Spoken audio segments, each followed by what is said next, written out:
And not only that, but I'll tell you something about that. My wife passed away prior to that, right? Just before that run. And that was supposed to be my last run because she said to me, she said, you need to get yourself a real job because we got kids now. And I said, I agree. I'm okay. I will. And I didn't know what I was going to do. I was a motor mechanic by trade, but it didn't pay much. And I didn't, was nothing fancy about it. So I didn't know what I was going to do next. But she said to me, you need to get a real job. And she passed away. Then I ended up doing the run around Australia. And then I get a call from the Prime Minister of Australia, the leader of the country, John Howard at the time. And he said to me, he said, Pat, I was wondering if I could have a meeting with you at Kirribilli House. I said, yeah, sure, no problem. The other problem is sounds good. He's drawing the and he said to me, he said, all of the mayors, all of the towns that you ran through have spoken to me and told me what an incredible job you did. You spoke at functions every night. You ran 80 kilometres every day. You were on TV. You did this, you did that, all promoting the centenary. It was amazing. He said to me, he said, I don't know what side of politics you're on, but if you're interested, I would like you to run for us at the next federal election for the seat of Macarthur where you live, which is out of Campbelltown. Yeah. And I found out later on it was seen as an unwinnable seat. Right. We won it anyway. And I said yes because I didn't know any different. I knew nothing about politics, but this is the Prime Minister asked me to do something. It's funny, man. but I got a job. political career. I got a job I had no idea that you were just headhunted and completely out of the blue. John Howard. Well, Completely out of the blue. And I knew nothing about politics. But you know what? But let me give you an example of that. What that meant, Bart. That's a good thing. It's not a bad thing not knowing anything about politics because I was in the joint party room. I'll never forget one time. The joint party room would meet every Tuesday, still does. It meets every Tuesday in the room. Doesn't matter who's in government. Whoever's in government has that room. And it's a time for basically question time for backbenchers to ask to grill the ministers. So I was always asking questions about my electorate because I thought that was my job. I didn't care about a minister or trying to be a minister. I was just grilling them because somebody in my electorate needs you to fix this and why can't this be done and blah, blah, blah. So I stood up there one time and I said, can anybody tell me why? And I walked up to the front. I was the only person who ever used props. And I walked up the front and I put a bottle of milk and I put a bottle of water on the table in front of Peter Costello, John Howard. John Anderson was the Deputy Prime Minister at the time on the table at the front. And I said, can anybody in this room tell me why this bottle of water, which gets extracted out of the ground and then gets put into this container, it might be filtered and then gets put in this container, this bottle of water costs $1.50 and this bottle of milk costs $2.50. And this bottle of milk costs $1.50. And I said, somebody's got to pay for the cattle, feed the cattle every single day. They got to milk the cattle. They got to do this. They got to do that. And I went through a whole raft of things. And I said, why does the milk cost the same as a bottle of water? And there was just silence in the room, right? And John Howard says, point taken. And I went and I sat down, and Alexander Downer come over to me. He said, you're the real McCoy. I said, what do you mean? And he said, you're the real deal. And I said, what are you talking about? I said, what are you talking about? He said, everybody thinks that we're just going through the process here. You're actually here to actually get something done, huh? Yeah. I said, that's what I thought we're all here for. He said, no, you're the real deal. Being naive is good, isn't it? Yeah. You know, it's sometimes it's a And I'll it's a gift. tell you one other story about that. There was after the first election I'd been through, I went to all the schools because I love going to schools and I love my election and I love the kids and all the rest of it and I love trying to help them.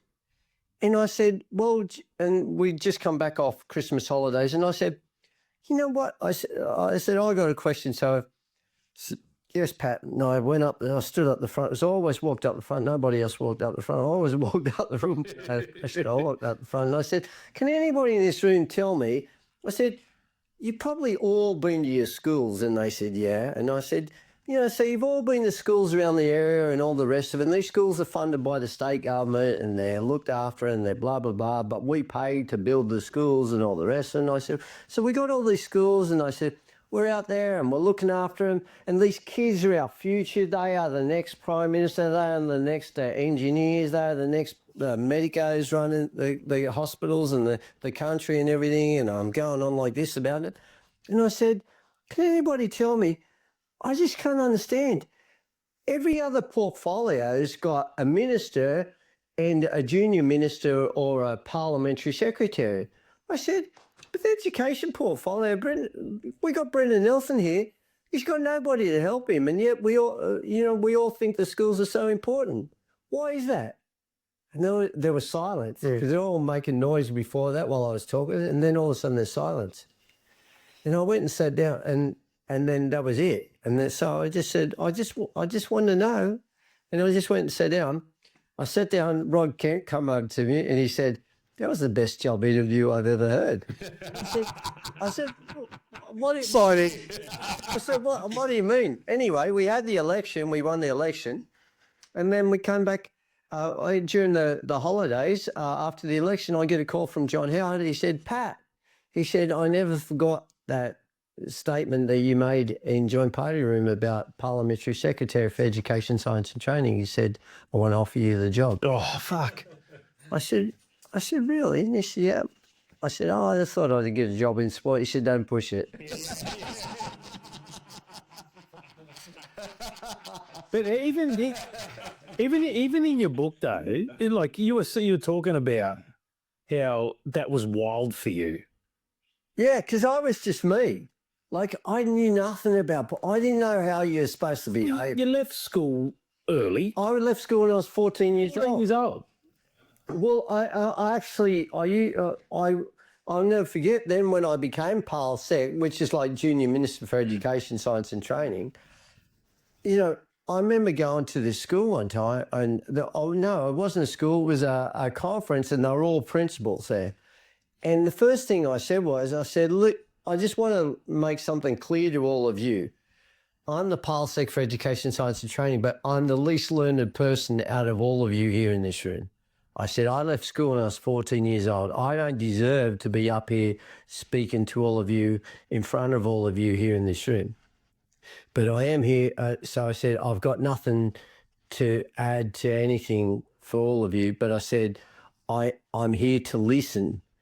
If there's something you think I can do to help you, I promise you I'll move heaven and earth to get it done. And they loved that because they were used to so many people telling them how great they are and telling them what they should do and all the rest of it. But All you did was go. all I did was, and I did that everywhere I went, every school I went to. Yeah. Everywhere I went, I just said, Brendan Nelson gave me a speech one time. There was a think tank in Australia. And there was the greatest minds from all over the world had come to Sydney University and for this think tank. And he couldn't make it, so he sent me. I said, you must be freaking joking. You sent me. You're like, oh, there we go. I said, what am I going to say to these guys? He goes, Pat, I can't be there. Don't worry, the department will give you a speech. I said, it better be a good one.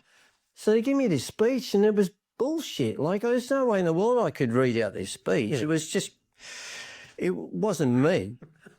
So I stood up in front of them all and I started talking about the stars in the heavens and all the rest of it because I said, I remember when I used to go on holidays with my dad and we'd lie on the beach of Bermagui down on the south coast and my dad would start a fire and there'd be me and the rest of the kids and he'd throw his fishing rod out into the ocean and then he'd come back and dig it into the sand and we'd lie around the fire and he'd point out all the stars in the heavens and he'd explain to us what they all were.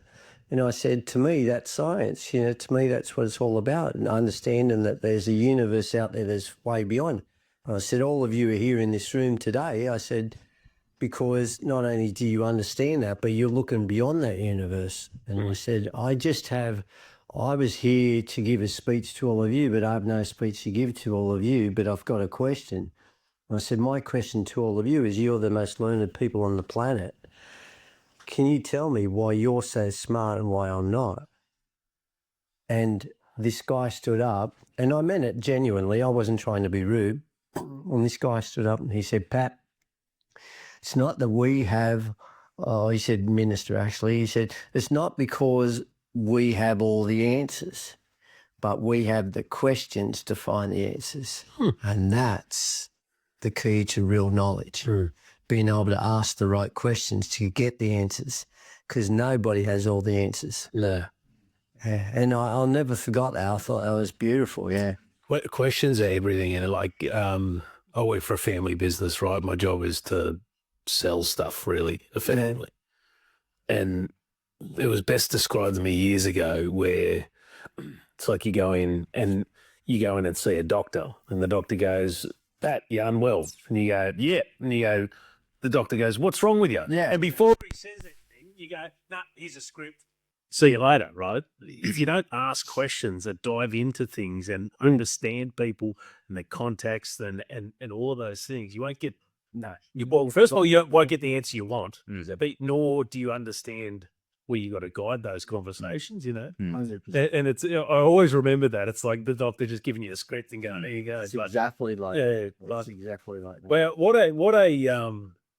what a cool thing to be a minister. Yeah, so I've had a So do we have to call you that? Is that No. Mr. Minister? bullshit.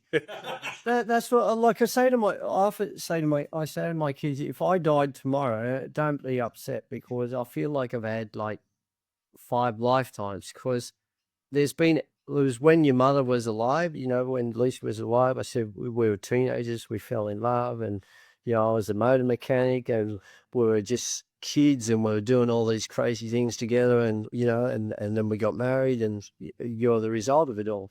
That was one phase of my life, and then I took on the running, and that opened up a world to me. And then you know, as a result, I've seen America, I've seen some parts of this planet nobody's ever been to before in their lives. And then there was another part of my life where I was a federal politician, and I was, you know, I met the Queen of England, and I met Prince Frederick, and I met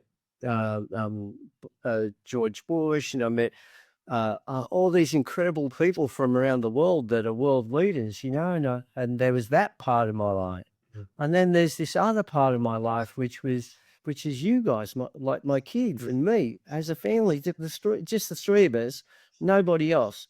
You know, your mum wasn't around then, there wasn't anybody else, but we did some exciting, fun stuff together, and it was about your school years, and you know, me dropping you off at the gate for your first day at school, and you racing off, and then me sitting at the cafe all day long, you know, waiting for school to finish so I could take you back home again. And then you're on your way to school as you want to catch the school bus, and I'm following the bus in the car to school. You know, it was all those moments, like, but that was your life, but it was my life. It was a different me. It was a different time, you know. And then there's now. You know, and I don't know what now is, but it's whatever it is, you know, it's all this stuff that I do that people think is great, but it's just, I'm just going through the paces, you know, it's whatever, because I'm still trying to find what I'm supposed to do with my life.